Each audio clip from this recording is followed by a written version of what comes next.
All right, so let's now talk a little bit about, so we looked at definition, excuse me, we also looked at understanding these. So how do we actually classify psych disorders? And classification, again, is not the same as labeling.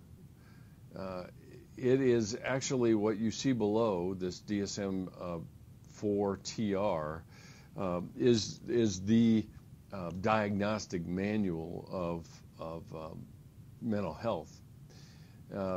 Within about a year, we're going to move to DSM-5, and that's based on research.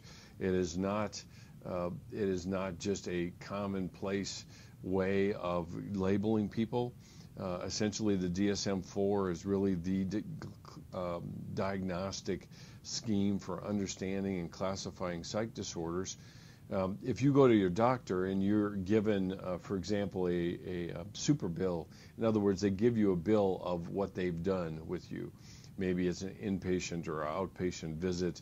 Maybe it will have your diagnosis of whatever the particular disorder is or illness you have. And that's essentially really what DSM-4 does for us, is that it classifies the landscape of psych disorders that we're actually looking at. And generally speaking, from an insurance point of view, this classification is really the basis on which most insurance companies provide services or provide reimbursement. So if you go in and you see a psychologist or a social worker and they give you a diagnosis that is not covered in your insurance, they won't pay. They won't reimburse for it. So classification is very much a part of the landscape of what we do with insurance. You do that all the time when you go to see a doctor. It's just a medical doctor instead of somebody in psychology. Now, let me lay this out a little bit for you so you understand how we go about classifying disorders. We operate on what we call 5 axes of information. And so the first one is what we refer to as clinical disorders. And essentially what we're talking about when we talk about clinical disorders, are we talking about something that in a sense is treatable and will respond to treatment.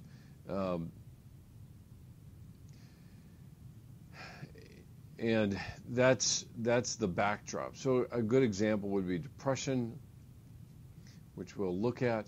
Another example would be anxiety.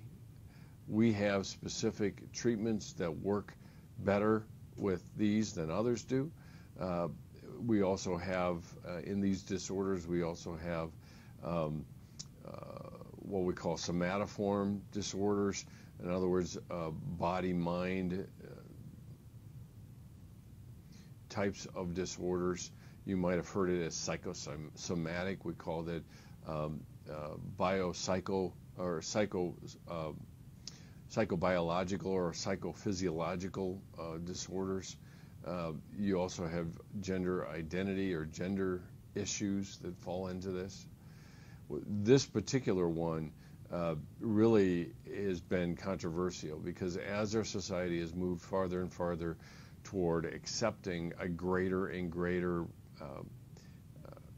continuum of sexual behavior, the gender identity issue suddenly becomes, at least in diagnosing, becomes less of an issue. So there was one point in time where many of you probably don't know, where homosexuality was a disorder. And for many of us who were around during those days, it was, and continues to be. But it was removed on the basis of pressure by the gay and lesbian community in San Francisco to, in a sense, force the American Psychiatric Association to take it out.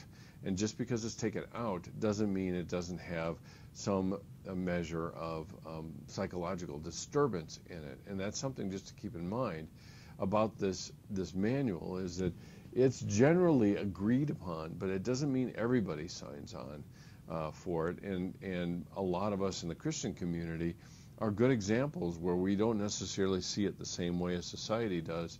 And it's increasingly becoming the case in many states where reparative therapy for homosexuality, in other words, trying to provide somebody counseling to help them work their way out of being homosexual and having homosexual behaviors, is outlawed.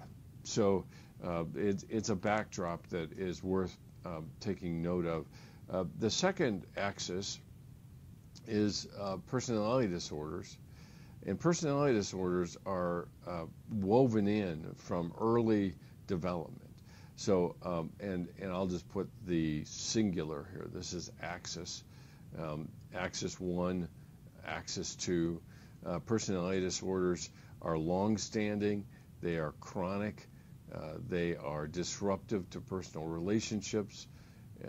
And they are very difficult to treat. Oftentimes, somebody once diagnosed with a personality disorder generally has it for their entire lives. The third axis is medical conditions, and what you will begin to see is that with these axes, we are actually able to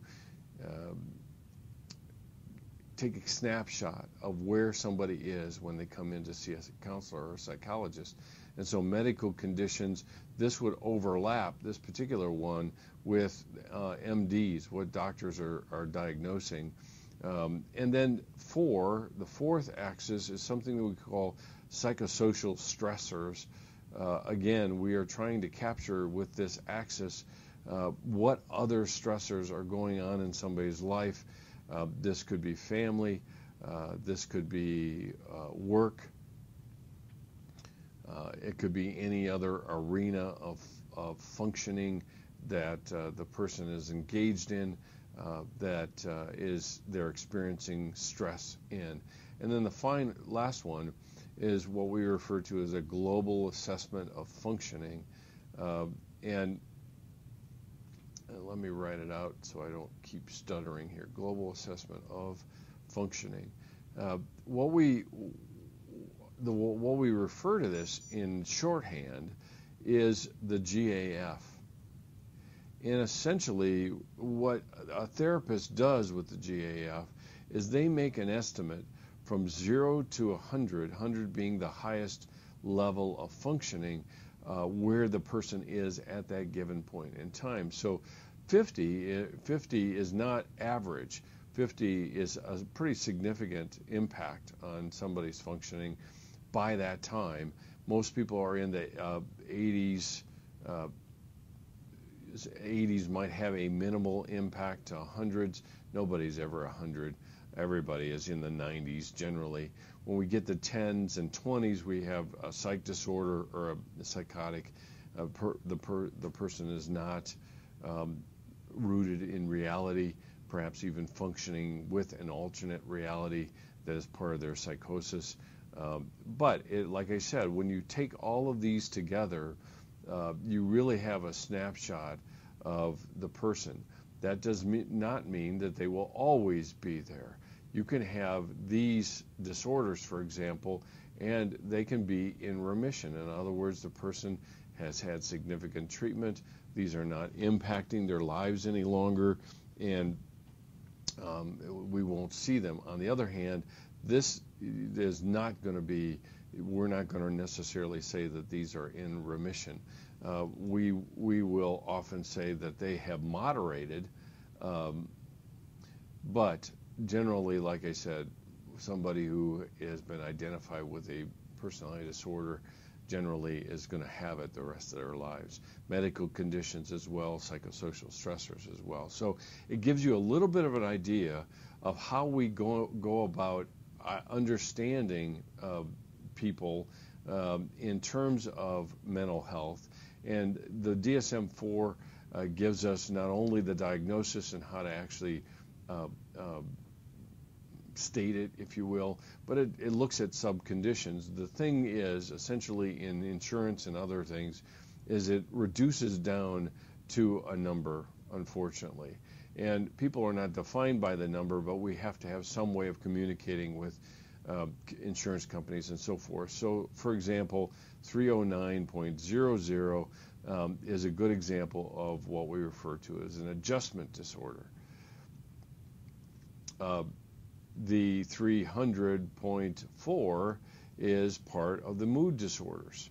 So these are examples of how we look at disorders and quantify it.